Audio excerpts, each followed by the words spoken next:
आप सभी को मेरा नमस्कार। स्वागत है आप सभी का स्कैनर एजुकेशन पे।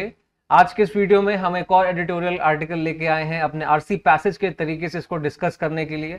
हमारा पढ़ने का तरीका एकदम वैसा ही मैं फिर से बता देता हूँ। ये पैसेज है, पैसेज को हम धीरे धीरे समझते हुए आगे बढ़ेंगे। सेंटेंस की जिस्ट समझेंगे, पैराग्राफ की जिस्ट समझेंगे और ओवरऑल पैसेज को कॉम्प्रीहेंड करेंगे। साथ ही साथ जो अंडरलाइन वर्ड्स हैं उसका आपको यहाँ पे मीनिंग मिल जाएगा। हो सकता है मैं एक्सप्लेन करते समय ना बता पाऊँ तो आप यहाँ से रेफर कर लेना, और इसका पीडीएफ मैं टेलीग्राम पे डाल दूंगा। चाहो तो आप पहले वहां से पढ़ लो, उसके बाद ये वीडियो देख लेना, या फिर मेरे साथ चलते चलते आप इसको समझते चलो। क्वेश्चंस जो फॉर्म हुए हैं मैंने कोशिश किया है कि उसका रिलेवेंस एसएससी के हिसाब से रखूं, जो अभी टीयर 2 मेंस होने वाला है हमारा। तो उसमें inference based, title, tone, theme और general questions, fact based questions, vocabulary questions, सारे ही वैरायटी आपको मिल जाएगी।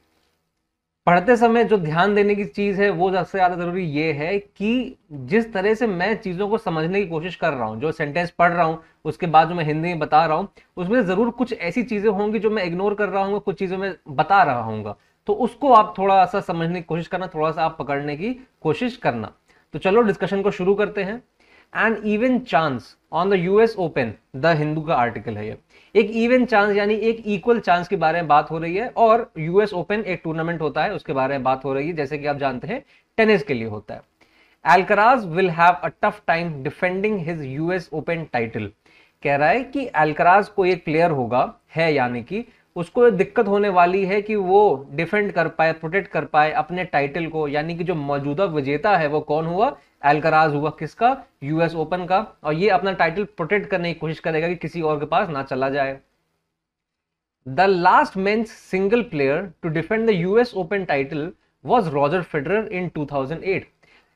अल्कराज के पहले आखिरी बार किसी ने डिफेंड किया अपना टाइटल तो वो थे रॉजर फेडरर 2008 में। यानी क्या कह रहा है कि ये जो एक बार इंसान जीत गया उसके बाद फिर से डिफेंड करने के लिए दोबारा खेलने जा रहा है, यानी कि फाइनल तक पहुंच रहा है, वो एक ही इंसान ऐसा हुआ है, वो रॉजर फेडरर हुआ है इसके पहले 2008 में। Even Novak Djokovic, who is among the greatest hardcore players, has found it tough. Novak Djokovic ने भी ऐसा करना मुश्किल पाया है, जो कि अभी तक के ग्रेटेस्ट हार्ड कोर्ट प्लेयर में से रहे हैं। अलग अलग तरह के कोर्ट होते हैं, हार्ड होते हैं, ग्रास होता है, क्ले होता है, तो उसमें से जो ग्रेटेस्ट हार्ड कोर्ट प्लेयर हैं उनको भी दिक्कत महसूस हुई। The reasons may be many. A surface that gives everyone an even chance, gruelling late night matches and end of season fatigue, to name a few. कह रहा है कि इसकी कई वजह हो सकती है कि दिक्कत होती है डिफेंड करने में अपने टाइटल को। वो क्या क्या है? एक ऐसा सरफेस जो हर किसी को इवन चांस देता है, सबको बराबर का मौका देता है, ऐसा सरफेस यानी हार्ड कोर्ट जैसे हो गया। एक ग्रुएलिंग लेट नाइट मैचेस, यानी कि जो मैचेस हैं वो बहुत ही थकाव भरे होते हैं, थकान दे देते हैं और लेट नाइट होते हैं सारे मैचेस। साथ ही साथ end of season fatigue, to name a few, यानी जो सीजन है, टूर्नामेंट है, जो चैंपियनशिप है, उसके आखिरी में फाइनल होता है, तो आखिरी तक आते आते सीजन में थकान हो जाती है, तो उसकी थकान भी एक कारण बन जाती है कि इंसान जीत नहीं पाता है। टू नेम अ फ्यू, ये कुछ रीजंस हैं। Carlos Alcaraz will look to buck this very trend when the 2023 edition gets underway at Flushing Meadows on Monday। यानी मंडे को फ्लशिंग मेडोज में शुरू होने वाला है 2023 कौन सा? यूएस ओपन, जिसमें कार्लोस अल्कराज ट्राई करेंगे कि वो अपना टाइटल बचा ले जाएं। The 20-year-old Spaniard won his maiden Grand Slam crown in New York last year and backed that up with the stupendous triumph at Wimbledon over Djokovic। कह रहे हैं कि जो 20 साल के स्पेनिश प्लेयर है, स्पेनिश नेशनल है, उन्होंने अपना मेडन ग्रैंड स्लैम, पहला ग्रैंड स्लैम न्यूयॉर्क में जीता था पिछले साल, और साथ ही साथ उनका एक बेहतरीन जीत हुई थी, कहां दर्ज किया था? विंबलडन में, जोकोविक के अगेंस्ट। जोकोविक कौन? Novak Djokovic. In a short career, the world number one has shown the mettle and focus required to be serially successful, defending titles at Barcelona and Madrid this year। तो इन छोटे से career में ये जो world number 1 है, यानी कि Alcaraz है, जो उन्होंने दिखा दिया अपना डिटर्मिनेशन और अपना प्रतिज्ञा पूरा दिखा दिया है कि वो लगातार निरंतर रिपीटेडली सक्सेसफुल हो सकते हैं, बार्सिलोना और मैड्रिड में भी बार बार जीतते हुए। आगे, but to do that a major but to do that at a major is a herculean task. अब यही काम बार बार जीतते रहना किसी एक मेजर टूर्नामेंट में, देखो टेनिस में 4 मेजर टूर्नामेंट हैं, एक तो विंबलडन हो गया, फिर यूएस हो गया, ऑस्ट्रेलियन हो गया और फ्रेंच हो गया, तो 4 मेजर टूर्नामेंट को शॉर्ट में मेजर कहा जा रहा है। कैपिटल एम भी लिखा हुआ है, किसी वर्ड में अगर शुरुआत कैपिटल से हो रही है जैसे मेजर का एम, तो प्रॉपर नाउन होता है, तो उसको ध्यान देना कि प्रॉपर नाउन है, किसी चीज का नाम जरूर है ये। But to do that at a major is a herculean task. निरंतर जीतते रहना किसी मेजर टूर्नामेंट में, इन चारों में से एक बहुत ही डिफिकल्ट टास्क है। he has to also contend with Djokovic who at 36 still looks sprightly। उनको यानी कि अल्कराज को कंपीट करना पड़ेगा नोवाक जोकोविक से भी, जो 36 साल की उम्र में भी बहुत ही फुल ऑफ लाइफ है, एकदम नौजवान जैसे हैं। At the recent Cincinnati Masters, the Serb outlasted Alcaraz over 3 pulsating sets in a final that lasted nearly 4 hours। कह रहा है कि रिसेंट में सिंसिनाटी मास्टर्स नाम का कोई इवेंट था, वहां पे द सर्बियन कौन, नोवाक जोकोविक सर्बिया से हैं, उन्होंने आउटलास्ट कर दिया था अल्कराज को 3 पल्सेटिंग सेट्स में, 3 बहुत ही एक्साइटिंग सेट्स में जो 4 घंटे तक चले थे। The 23 time major winner may well find added motivation if he so desires to course correct at the US Open। कह रहे हैं कि जो 23 बार मेजर जीत चुके हुए इंसान है नोवाक जोकोविक, ये अब की बार इनको और अच्छा मोटिवेशन मिल सकता है अगर अपने कोर्स को करेक्ट कर दे, अगर सिचुएशन को फिर से ठीक कर दे यूएस ओपन में। क्यों? क्योंकि ये एक ऐसा tournament, a tournament where he has lost a record of 6 finals, been defaulted once and barred for competing for refusing to take the कोविड-19 वैक्सीन। ये यूएस ओपन में 6 बार फाइनल हार चुके हैं, एक बार इनको डिफॉल्ट कर दिया गया, ये बैकआउट कर गए, और एक बार इनको बार कर दिया गया यानी बैन कर दिया गया क्योंकि इन्होंने कोविड-19 वैक्सीन नहीं लिया है। तो इसकी बात कर रहा है कि अगर ये इन सब चीजों को फिक्स कर लें कि अभी तक की अतीत को भूल के अब की बार सिचुएशन को फिक्स करने का इनके पास मौका है, अगर इसको मोटिवेशन बना लेते हैं। अमंग विमेन, अब ये देखो अभी तक मेन की बात हो रही थी, अब यूएस ओपन थोड़ा वुमेन के बारे में बात करना शुरू कर रहा है। Among women, reigning champion Iga Swiatek is the main draw card despite a not so encouraging build up। अब वुमेन की अगर बात करें जो अभी रूलिंग चैंपियन है, रेनिंग रूलिंग चैंपियन, वो है ईगा स्वियातेक, जो कि मेन अट्रैक्शन है किसका, इस टूर्नामेंट का, जबकि उन्हें बहुत ही ज्यादा एनकरेजिंग बिल्डअप या फिर बहुत ही ज्यादा एनकरेजिंग पब्लिसिटी नहीं मिली है। The polish world number 1 may have lost in the semi-finals in both Montreal and Cincinnati, but her form in 2022 was worse, just 2 match wins in the 2 lead-up events, and that did not stop her from securing the top prize। कह रहे हैं जो polish world number 1 है कौन, ईगा Swiatek, इन्होंने क्या किया था, ये मॉन्ट्रियल में सेमीफाइनल में ही हार गई थी, और 2022 में तो फॉर्म इनका और भी खराब था जहां केवल 2 मैच जीती थी, पर ऐसा इनको रोका नहीं गया है, ये यूएस ओपन की अभी भी रूलिंग चैंपियन है, ये आगे अच्छा करने का इनके पास मौका है। However, the rise of Coco Gauff adds a new dimension। अभी कोको गॉफ के बारे में बता रहा है कि ये भी बहुत तेजी से उभरती खिलाड़ी हैं।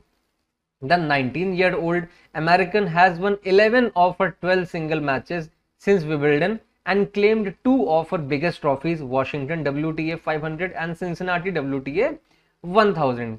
जो 19 साल की अमेरिकी हैं ये कोको गॉफ, इन्होंने 12 में से 11 सिंगल्स मैच जीते हैं जब से इन्होंने विंबलडन में खेला है, और उसके बाद 2 टाइटल भी, 2 ट्रॉफी भी ली हुई है जिनका नाम ये और ये लिखा हुआ है। ठीक है। There was also the morale boosting victory in Cincinnati over Swiatek, to whom Gauff had lost all 7 of her previous matches and all 14 sets।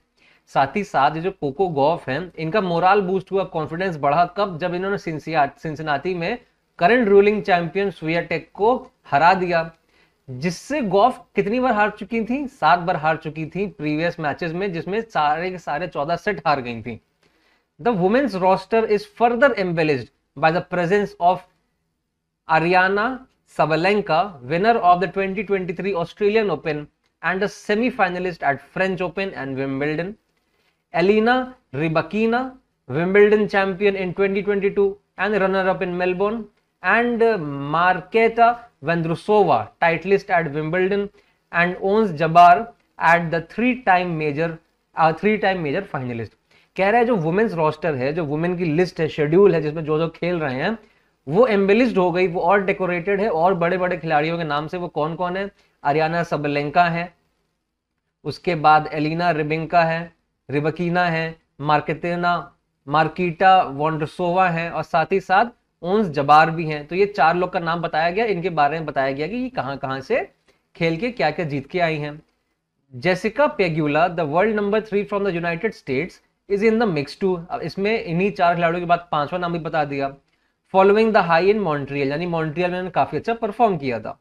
But unlike the men, 3 women's single players have defended their titles this millennium. पिछले 1000 साल में, millennium माने 1000 साल में, पिछले 3 women ऐसी रही हैं जिन्होंने अपना टाइटल डिफेंड किया है। वो कौन कौन है? वीनस विलियम, सेरेना विलियम और किम क्लिस्टर्स।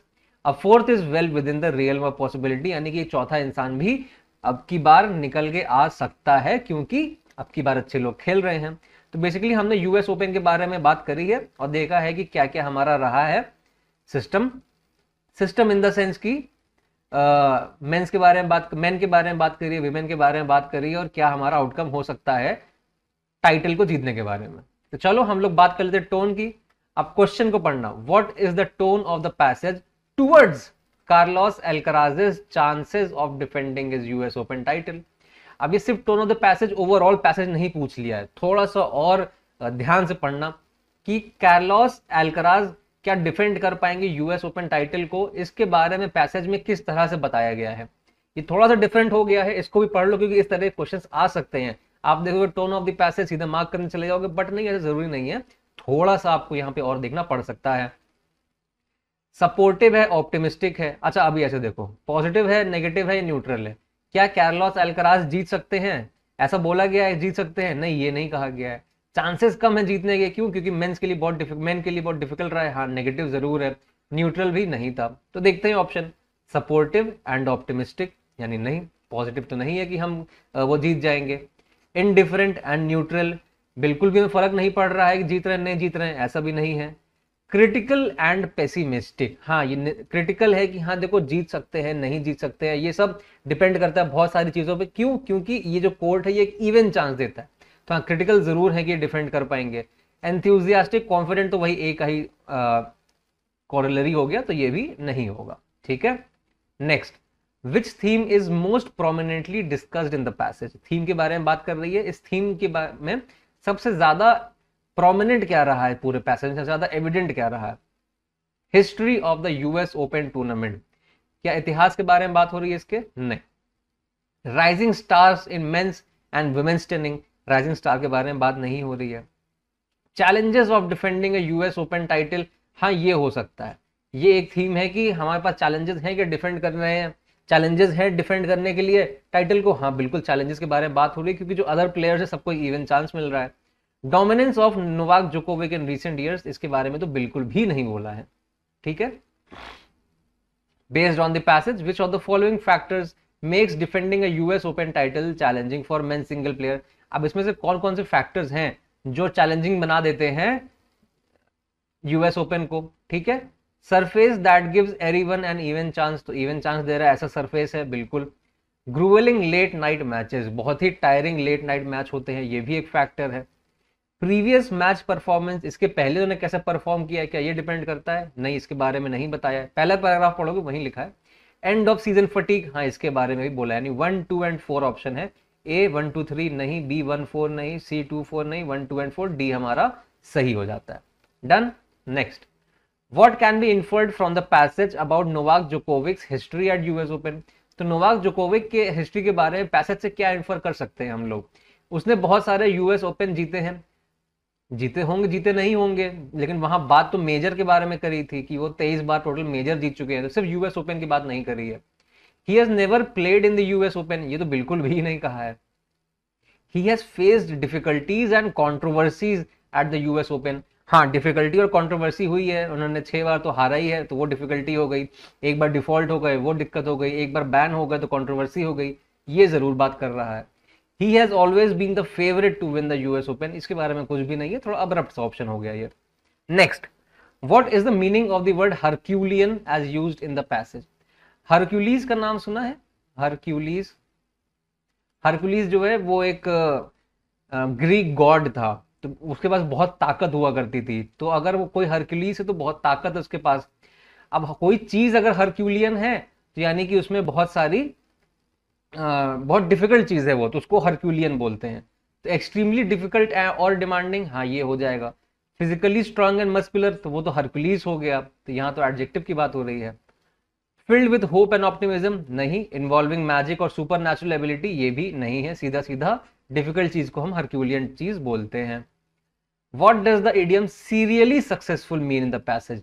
देखो सीरियल मतलब क्या होता है, सीरियल मतलब 1 2 3 लाइन से जब लगा हो तो सीरियल में लगा होता है कोई भी चीज, chronological order, reverse chronological order, increasing order, decreasing order.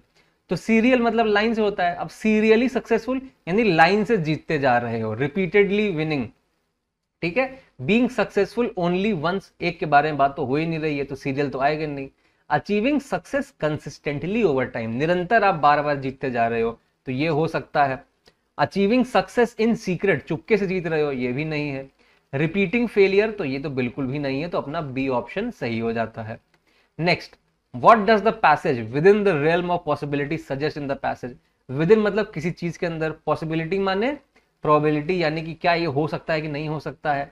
Real मतलब रियलिटी, मतलब क्या ये चीज रियलिटी में पॉसिबल है, तो हमको ये ढूंढना है इसका मतलब। समथिंग इज हाईली अनलाइकली, यानी रियलिटी में नहीं हो सकता है, तो ये तो नहीं है, क्योंकि हम क्या ढूंढ रहे हैं, जो चीज रियलिटी में हो सकती हो।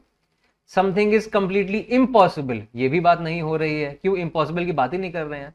Something is possible and achievable, हाँ ये है। Something is a fantasy, fantasy क्या हो गया, तो रियलिटी में एग्जिस्ट नहीं करता है। ड्रीम क्या हो गया, रियलिटी में एग्जिस्ट नहीं करता है, तो ये भी गलत, सी हमारा सही हो जाता है।